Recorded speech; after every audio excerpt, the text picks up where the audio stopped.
On there. Okay, I thought I had clicked that button, but there's so many buttons to click. Hey, everybody, it's Clarissa here. We are in the limelight, and we're going live today because I like to be able, when I talk about books and books dropping, I think it's kind of something you need to know about right away. So we don't record them, we get them out live. It's that important. This book is really, really, I think, groundbreaking because not only is it written by a friend of mine, it's got a really cool title, which he's going to tell you because I would never say this kind of thing. I would never, wait, when you see him laughing, I would never say something like it would never cross my lips. But anyway, everybody, Bruce Serbin, you know him well as a friend of the show. He's been on many times with Ultimate Media Mastery. He is a PR guru.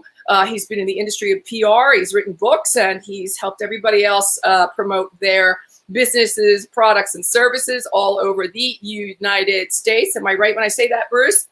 All over the United States, Canada, all over the world, really. The world. Yeah, you're the man. I know. When it comes to PR, you're the one everybody wants to know. But with that having been said, you decided one day, well, I'm not busy enough. I don't have enough going on. I'm going to write a book. When I recently said to you, hey, listen, why did you write the book now? And you went, because it's ready. And I was like, oh, okay.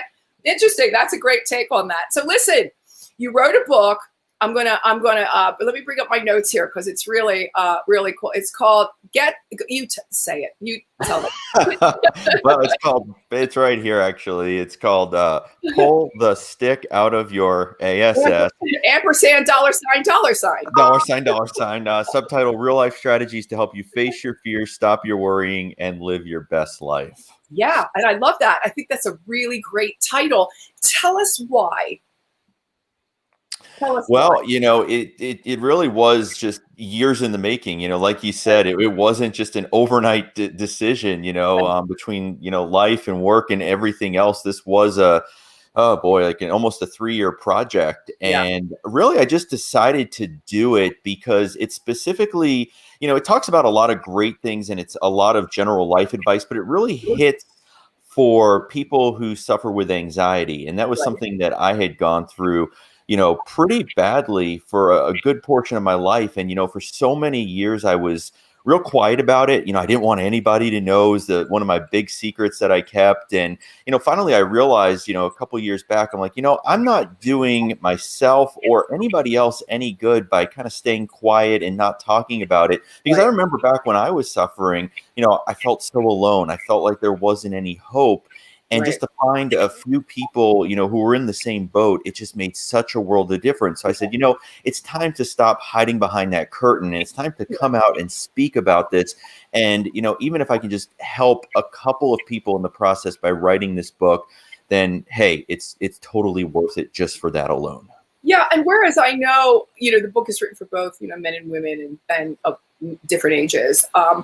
I think it's always been a little taboo, if you will, for men to actually pony up and say, I suffer from anxiety, because it's not a very manly thing to say, right? Yeah, we're raised, we got to be, tough and ironclad, and, we can't let, our feelings get in the way, right? We can't let emotional issues bog us down. But really, that's not the case. I mean, whether you're a man, woman, whatever, we all experience these things. And, it's funny because if you look at the statistics, it says, or it shows that, typically speaking, anxiety tends to affect women a lot more. But I don't know that that's necessarily the case. I just think it's that, men aren't as forthcoming, about it, just like I was. So they don't talk about it. Again, like we said before, not a cool thing to do. Boys don't cry, men don't cry. And I think that that's one of the travesties of all time, if you will, is not being able to let men, really just feel what they're feeling and be able to be really comfortable with expressing what they're feeling. Maybe there wouldn't be so much. And I also do a lot of work for, women that are abused and that. So maybe if they were able to have another outlet, they wouldn't be so pent up. And it's just my 2 cents worth of psychology. But I don't think that I'm too far off when I say, so how do you begin to remove the stick? Really removing the stick is just an analogy for letting go, just loosening up, like for the first, half of my life. I mean, I was the biggest tightwad out there, right? I was walking around constantly worrying about everything, even the things that were outside of my life that I had absolutely no control over. And I'm sitting here, worrying to death about everything. So I think the first thing is just realizing that, hey, I'm this type of person and I just need to let go in general. Just let go when it comes to everything. I mean, sure, we have to take things seriously. You got to take your career and things in your life seriously to a certain degree. But generally speaking, a lot of the things that we just get so worked up about and worry endlessly about, it's pointless. It does us no good. So removing that stick is just simply letting go. There's a great saying that says, worrying is praying for what you do not want. And so if you take it from that, worrying is not going to help me a bit. Worrying is, let's find some solutions. Wait, let me write down 3 possible solutions and let me work toward that end, and not the worrying part, because it's going to do the opposite. It's like anything else, like anger. Anger never winds up with anything good either, right? It's always something kind of negative. So, okay, you say clean out your ears and listen. What are you referring to there?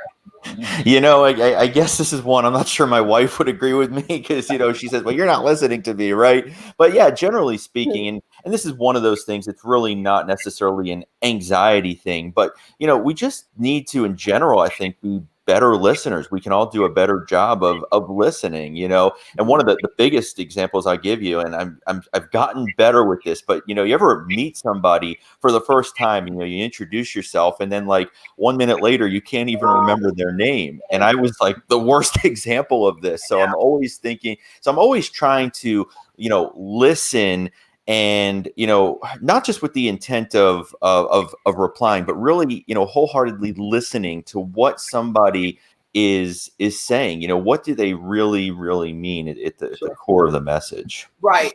Okay, Bruce, so when is it the time to ask for help? I mean, when did you ask for help? When was the moment you went, okay, I can't do this by myself anymore, I need help? Yeah, well, for me, what happened is all that nervousness growing up one day just kind of came to a big bubble and just exploded. I'll never forget, my first real job out of school. I'm sitting in the newsroom, I'm working. All of a sudden, I start to feel really strange, right? I get real shaky, my heart's pounding, I'm having trouble breathing, and it's like, what's going on here? And I just remember bolting, right, just out of there, straight to the hospital, because I thought I was having some kind of medical emergency. And what was happening is I was actually having a panic attack, and that was the very first time I had experienced one. And that for me was the turning point, because then I started having all these panic attacks and I started avoiding all these situations because I was afraid, well, what if I'm out driving and I have a panic attack? What if I'm in the store and I have a panic attack? What if I'm at work and I have one of these things? And you start avoiding things. And when that happens, when your life gets interrupted to that degree, for me, that was the point where I said, okay, I need to get help. I can't go on living like this, because it was limiting my ability to do everything, in my personal life, professional life. Yeah. And I had to get help. You can't hide behind it at that point. And I certainly wouldn't encourage anybody to wait as long as I did. It's just, as soon as you feel something's off, just tell me what getting help looked like, or could look like for somebody that's it could mean a lot of different things. In the simplest form, it could just mean simply speaking to anybody you trust, whether that's a spouse, your mom, your dad, a close friend, just somebody you can confide in and say, hey, I'm feeling a little off lately. I don't know if it's just stress, I'm just anxious about things. Or it could mean, something, a little bit more serious, maybe making that appointment to seek help through a mental health professional, whether that's a psychologist, psychiatrist, a general, your general family doctor. But whatever you do, just the worst thing you can do is just to do nothing, because typically what happens with mental health conditions is they don't get better on their own, and they only get worse. And we've seen in recent years, a number of celebrities who have unfortunately taken their life because it's just gotten to the point where they can't handle it anymore, and they never, sought out the proper help. The proper help, exactly. Here's another one that I found to be very interesting, and I wanted to know if you meant this in general, or if you meant it while you're being, let's call it, afflicted in the moment of, maybe anxiety / depression, because a lot of times they work hand in hand. They walk hand in hand, and that is, don't put others before yourself. Interesting. Yeah, it sounds like, we're always kind of taught to look out for others, and that's certainly, a nice high level philosophy, I think, if you Yeah, will. yeah, It's certainly but it comes to the point sometimes where I was doing that all the time. And I don't mean don't look out for others, don't put others, needs, don't think about others, don't do, good deeds for others. I'm not saying that. I'm just saying you have to take care of number one before you can help number two, three, four, and so on. You have to, really just make sure that your body, your mind, you're operating, optimally, physically, mentally, and you're the number one priority. Because if you're not taking care of yourself, and if you're stressed out and anxious like I right, was, and right, like you said, even with depression, you're certainly not going to be right, in any situation to help right. anybody. Bruce Serbin, everybody. His book is uh, She won't say it. She won't say it. Pull the Stick Out of Your Ass. There you go. That's the name of the book. The second part of this book, Bruce, is about protecting your mental health. And you say, don't be afraid of taking medication. It doesn't mean you're weak. And I couldn't agree more. Yeah, that was for me one of the biggest struggles, and I just kept going downhill and spiraling out of control. And Yeah. one day, my family doctor at the time, and my fiance at the time before we got married, they just kind of cornered me and they said, "Look, it doesn't mean you're weak. Some Yeah. people just need this. Like you would take, blood pressure medication if you had Sure. high blood pressure, and some people need medication for their mental health, and that's not a Yeah. weakness. That's just and this is very much a chemical issues That's going right. on in the brain, and Yep. things get out of whack that medication can help. And I've gotten to that point where I said, you know what, if I need it and it's going to help me function and enjoy my life, then so be it. So Yeah. what? Yeah. Emotional pain. You think that's the biggest and the most dangerous stick of It all. is, it's just one of those things, like we said, that so many of us, unfortunately, just about everybody, we all deal with some type of emotional pain to some degree. And, some of us are great about, getting it out and dealing with it head on. And for others of us, like me and my story, we just want to hide behind it. We want to look big, tough, and strong. And we don't want to admit to anybody Yep. that we're suffering and that we need help. And yeah, it is. It's just and it's just very dangerous, like we said, because when it manifests and it just gets out of control, it can lead to Yeah. some really, unfortunate consequences. Let's give some resources. I love the resources that you give toward the, I think it's toward the end of your book. Yeah, there's some great resources here. One is the National Suicide Prevention Lifeline. You've got the Crisis text line. You've got also the National Alliance of Mental Illness, the National Institute of Mental Health Information Resource Center. I mean, there's a plethora here of places that people can go to not feel alone, to know that there is help, that there is light at the end of that tunnel, and there are different ways of getting there. What was the one thing you think that helped you the most? Was it the talking? Was it medication? Was it understanding? Was it reading? What do you think it really brought it all home for you? I think there were a couple of things. Number one, like the title of the book says, just learning to change my, behaviors and lighten up and pull that stick out. But really, the biggest thing I think that helped me is what they call exposure therapy. And that's, when you have a feared situation, which for me became practically everything, because I was fearing having these, severe panic attacks in practically every situation. So it was kind of facing those situations head on, slowly entering them through these small manageable steps. If it's like, okay, today I'm going to go on the highway, I'm going to drive a mile, then I'm going to Yeah. drive 2 miles and 3 miles and so on. And just, building that comfort zone and really learning to experience the sensations, right? We don't want to necessarily, nobody likes to experience anxiety. It's unpleasant and uncomfortable. But for me, it was learning to feel it, learning to go through it and realize, look, this isn't going to kill me. I'm not going to drop dead because of a panic attack. And it's extremely uncomfortable and I don't like it. It's scary, but I can learn to function and just continue about my business, and it will pass. That's the biggest thing, realizing it's not as bad as it feels. Yeah, I can remember when I was younger, my poison was going out. In other words, leaving the house and being in, in a social type situation. That used to trigger me, which is kind of funny because I'm rather social and I'm around people all the time and I love it. But there was a time in my life when it was, I guess, almost agoraphobe or agoraphobia, where I just had difficulties, getting out of the house for a time in my life, not forever, obviously, but I mean, because I've traveled the world and my business is people. So, but there was a time there that it was really painful and very difficult. And so I'm not really quite sure how I overcame that. I think it was just growing. It was more of growing out of it, if you will, and just becoming more comfortable with myself. Maybe, I don't know. It was so many years ago. But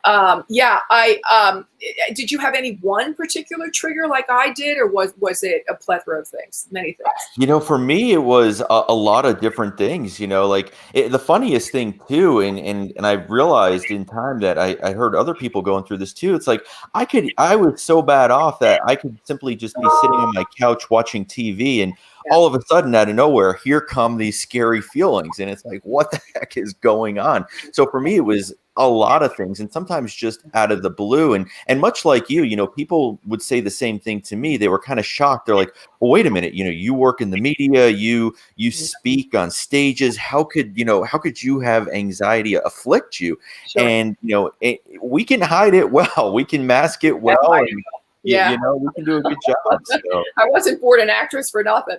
But yeah, absolutely.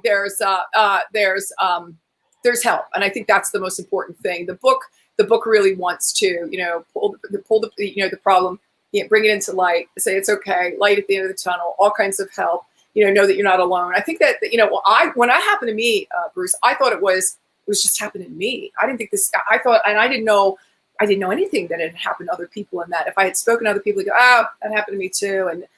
And I was just like, oh wow, it did great. What did you do? To get yourself out of this situation. So absolutely. And that's the funny thing too. Like whenever I talk to somebody about it, you're always afraid that, oh, they're going to think differently of me. They're not going to like me anymore. But the reaction I've always gotten is, oh yeah, I too suffered from, or, oh yeah, my sister also has, and it's just, it really reinforces how common this is. And it's nothing to really hide behind or be embarrassed or ashamed about. Yeah. What do you mean when you say in the book, don't rush to the grave?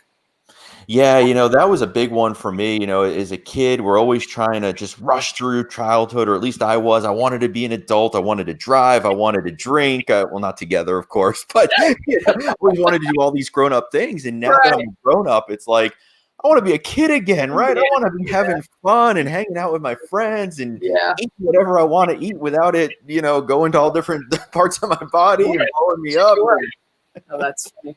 That's too funny. So tell everybody where you can get the book. You can check it out. The website is pullthestick.com, and the book is it's on Amazon, and it's actually not that anybody's going to bookstores, but it's going to be in Barnes and Noble bookstores in the very near future. Yeah, I'm excited about that. Congratulations. That's awesome. Well, I'm excited because I know the book has just dropped. You're having great success with it already. And certainly, this is a book for the ages, and it's a book that is, I think, very timely, especially now, Bruce, in these uncertain times that people are living in uncertain realities right now, losing their jobs and not knowing what's next. I'm sure there's depression and anxiety abounding, and a book like yours, Pull the Stick Out of Your Ass, is going to be something that would be very, very helpful. So everybody, we've been listening to Bruce Serbin, good friend again of the show. I wish you all the luck. So we know where we can get the book. Where can everybody find you on social?